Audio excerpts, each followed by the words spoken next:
The life of a paramedic in Lebanon is full of danger right now.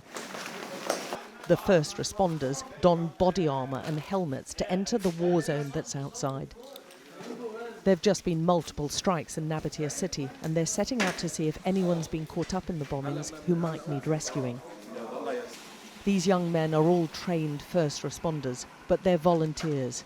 They're also teachers, shopkeepers, accountants. Ali's a computer engineer, now a full-time paramedic. What are you expecting to find? I wish there's no one there. No one was injured in the The Nabatieh ambulance crews head out knowing they too risk being hit, that just turning up to a strike site could lead to their death or injury too. There's been a string of attacks against emergency crews from all different organisations. The crews move swiftly to find anyone trapped or injured. The Israeli military says Hezbollah fighters are hiding amongst civilian homes. But there's no evidence of any military activity here when we turn up with the first responders. There's palpable tension. Their job is seen as one of the most dangerous in South Lebanon right now. When they find any wounded, they move quickly. Every minute counts, and the risk to the crews grows with every second they remain on site. Well, they've just pulled out at least one casualty. You've got to remember there's hardly anyone living here now. The city has completely emptied out. But there is a pattern of multiple strikes over the past few days. We've seen it just today, with many of the residents, even those that are remaining behind, absolutely terrified. And many of them just staying here because they have no other option. The crews have moved into a temporary base for security reasons and operate from here constantly.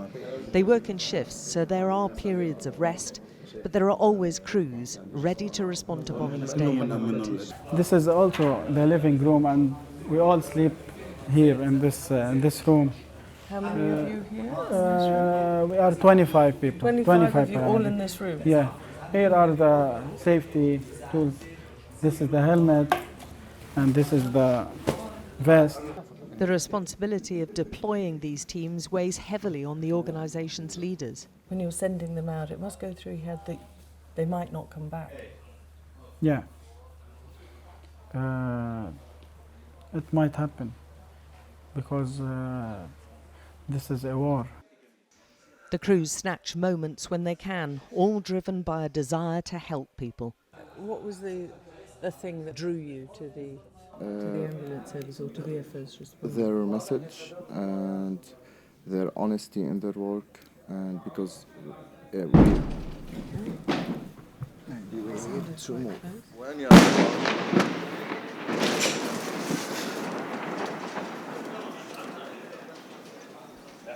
But there are fewer rest periods now. It's time for Ali to head out again. Let's go. Come on, let's go. It's always a journey into the unknown. The only certainty is the danger they'll be facing. Ali, do you get the impression that they've got any specific target, or what's the pattern? Actually, we never know. We don't know what they are targeting. Our mission is only to look for civilians and do our job. They speed through mostly deserted streets, aware their presence is viewed with suspicion. They now wear GoPros to every call to counter Israeli claims that ambulances are used to ferry Hezbollah fighters or weapons. They have minimal information about what they're turning up to, but what you're about to see will be upsetting to some and shows graphic injuries. They find several destroyed motorbikes near a cemetery. There seem to be at least 4 people badly wounded. The first spotted is trapped under branches. A second is lying face down with critical head injuries, but appears to be conscious and moaning for help. They get him on a stretcher, and between them inch the casualty over the twisted debris. This is a scene being repeated all across the south, and it's the rescuers who are the crucial link to any medical care nearby. On the battlefield, which is South Lebanon, it's the actions of the emergency crews which can save lives. Ali does frantic CPR inside the ambulance to try to revive his patient as he begins to lose consciousness. The hospital surgeons will take over now. Ali's panting gives away what he's put his body through.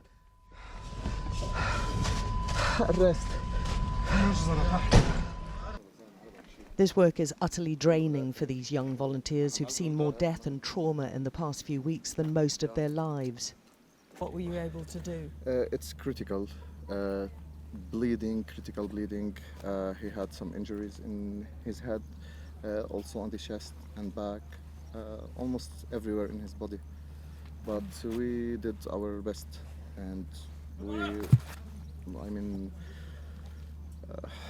there's no words, just may God protect everyone.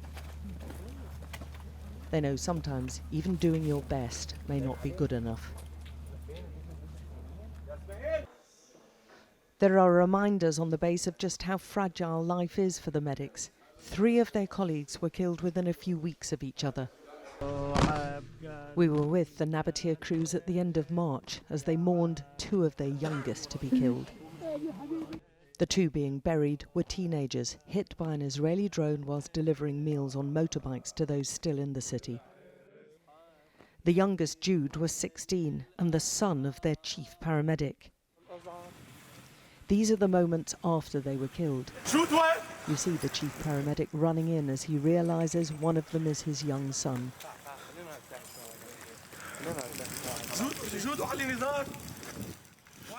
They used to believe their jobs gave them some protection. Not anymore. We're in the city's main hospital 24 hours later as more of the Nabatieh crews are treated. Mustafa tells us then they're feeling vulnerable turning out to strikes. The Israelis don't differentiate whether you're a paramedic or not.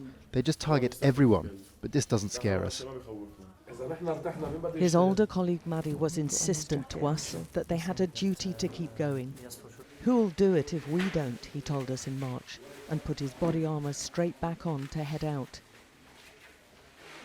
It was only weeks after this filming that Maddie too was killed, this time in a triple tap attack. The GoPro footage from the day shows the Nabatieh crews are the 3rd on the scene. The 2nd emergency crew ahead of them has already been hit. The Nabatieh team is transferring those already injured medics into their ambulances. But it's at this point when they too are hit.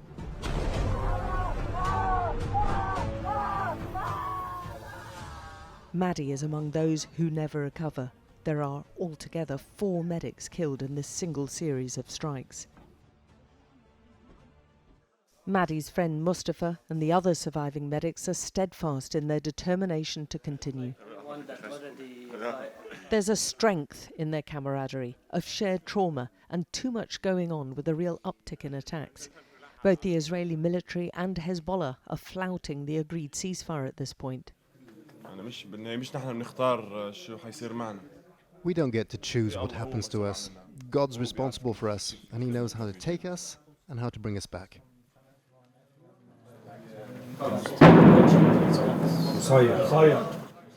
There's hardly time to eat on this base. There's the constant soundtrack of either drone attacks or airstrikes whilst we're with them.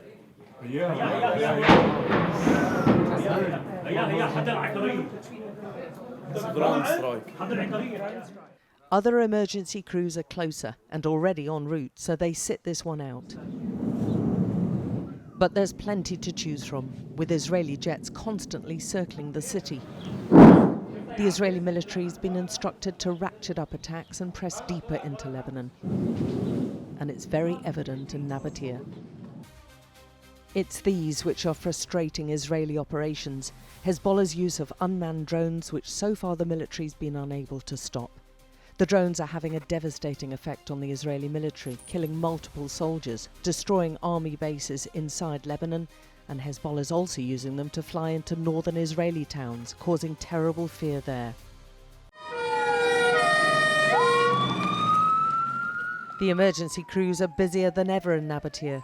The ceasefire agreed in mid-April exists in name only, and the casualties are climbing on a daily basis.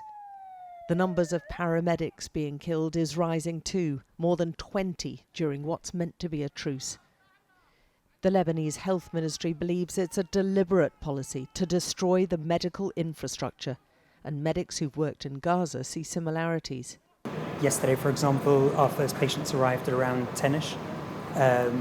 One of the paramedics who brought them, on returning back to his post, was killed there, and a number of his colleagues injured, became our next round of patients. So from what I've seen here, I think there is systematic targeting of paramedics, yes.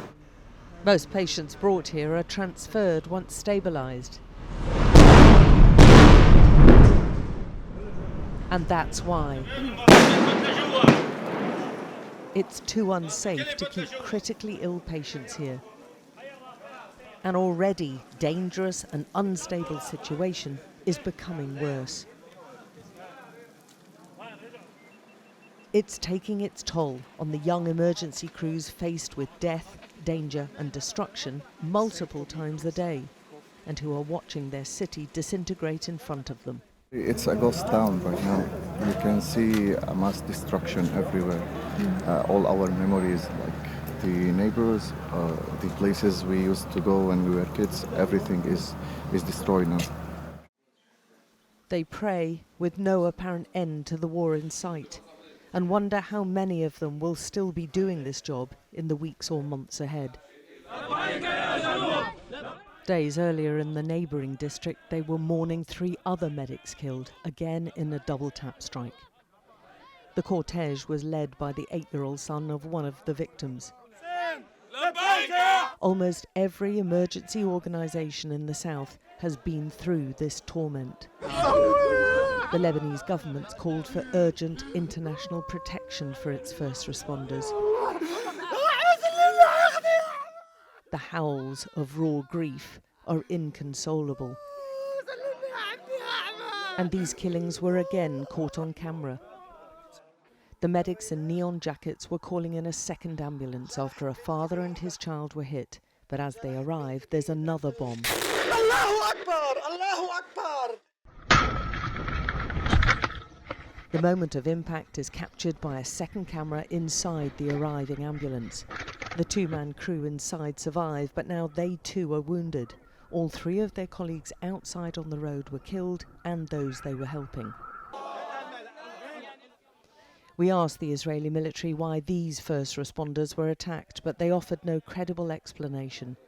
The Israeli military told us they hit 2 Hezbollah motorbikes, one after the other, but didn't explain why the video of the attack seemed to contradict this.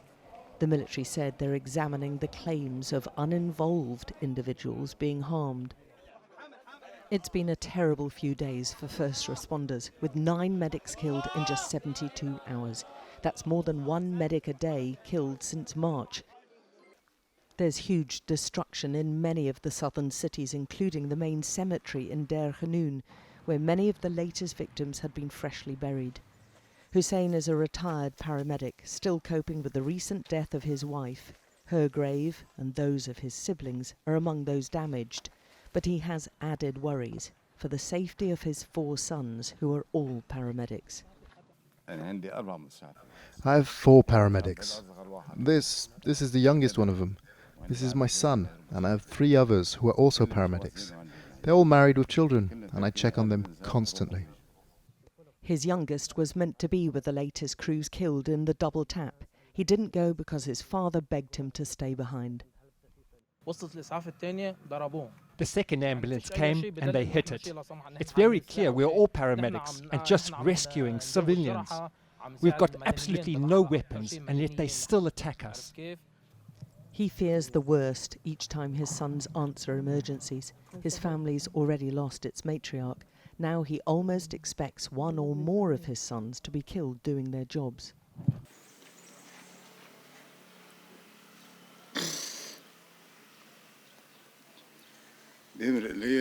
Some days I don't sleep.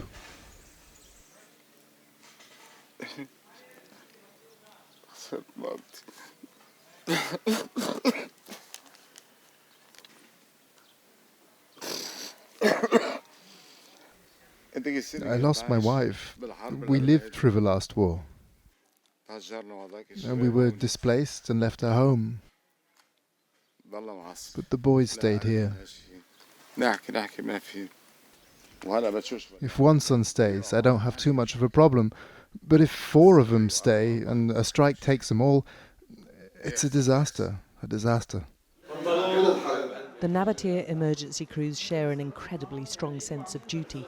It sees medics like Fuad fitting in his other work commitments and conducting online maths lessons in between rescue missions. His students, like a fifth of the country and Fuad himself, are all displaced, but school must go on.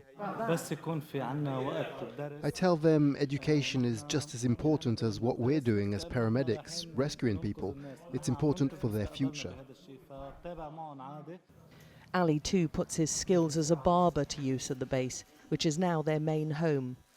But these other activities fit around their ambulance work.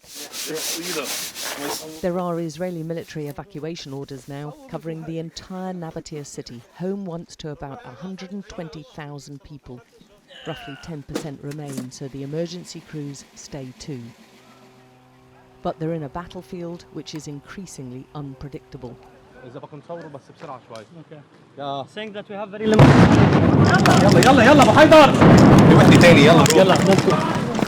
That's very close. The window to find casualties has abruptly closed. We can't hang around here too long because the planes are overhead and likely to hit again. Look at this town, full of destruction. And nothing to indicate it's going to stop. Alex Crawford, Sky News in Nabatieh, South Lebanon.